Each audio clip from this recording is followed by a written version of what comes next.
My name is Claire Bennett, and the day my husband wheeled another woman into our living room was the day my marriage officially died. Except I didn't scream, I didn't cry, I smiled. Then I calmly said something that made everyone think I'd finally given up. I'm leaving for a business trip tomorrow morning. They had no idea those would be the last words they would ever hear from me as the obedient wife they thought they controlled. Let me explain. For 12 years, I believed I had the perfect marriage. Ryan Bennett was charming, successful, and knew exactly what to say to make everyone think he was the ideal husband. Friends admired us. Neighbors envied us. Even my parents constantly reminded me how lucky I was. But behind our front door, everything was fake. Ryan never hit me. He never shouted. His favorite weapon was manipulation. He made me question my own memory. He convinced me that every sacrifice I made was for our future. While I worked 60-hour weeks building my marketing consulting company, Ryan quit job after job, always claiming he was waiting for the right opportunity.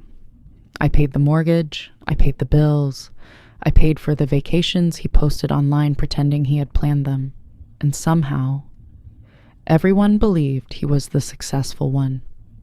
Looking back, I ignored hundreds of warning signs, the late-night phone calls, the mysterious weekends away, the expensive gifts I never received but somehow appeared on our credit card statement. Whenever I asked questions, Ryan smiled and kissed my forehead. Claire, you're overthinking again. Eventually, I stopped asking. Then everything changed on a rainy Thursday afternoon. I had just finished a client meeting when our next-door neighbor, Mrs. Collins, called me.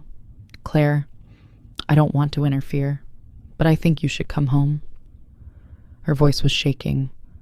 I asked what happened. She hesitated. I think your husband brought another woman to your house. I laughed. Honestly, I thought she misunderstood. Ryan barely left the house without texting me.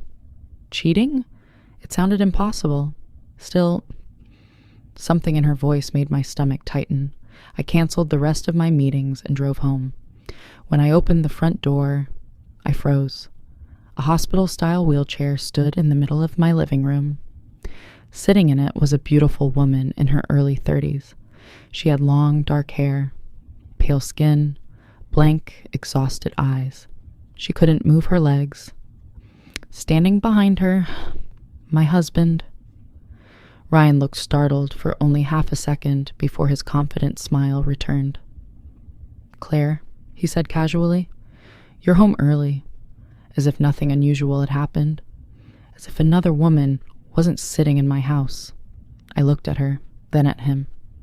Finally, I asked, who is she? Ryan sighed dramatically, like I was the one making things difficult.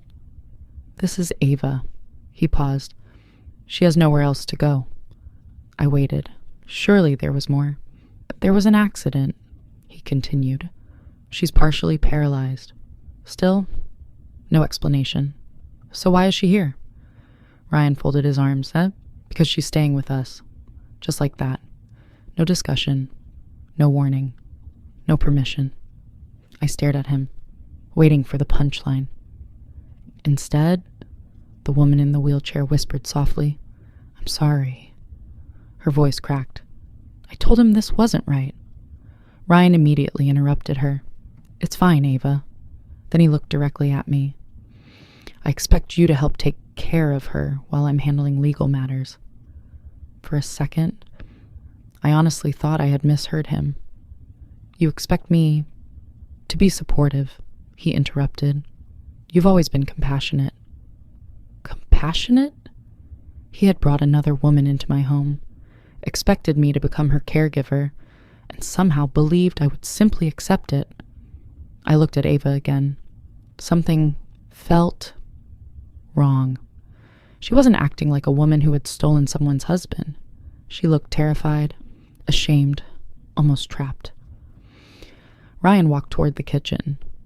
Oh, and Claire, he called over his shoulder. She'll be sleeping in the downstairs guest room. The guest room. The one I had spent months decorating for my mother after her surgery. Without asking me, he had already moved all my mother's belongings into storage. That was the moment something inside me finally broke. Not loudly, not dramatically, quietly, like glass cracking under pressure. I smiled. Ryan stopped walking. He looked confused. You seem surprisingly calm. I am. He relaxed immediately. I knew you'd understand. I nodded. Actually, I have some business meetings out of state starting tomorrow. His eyebrows lifted. For how long? I smiled even wider.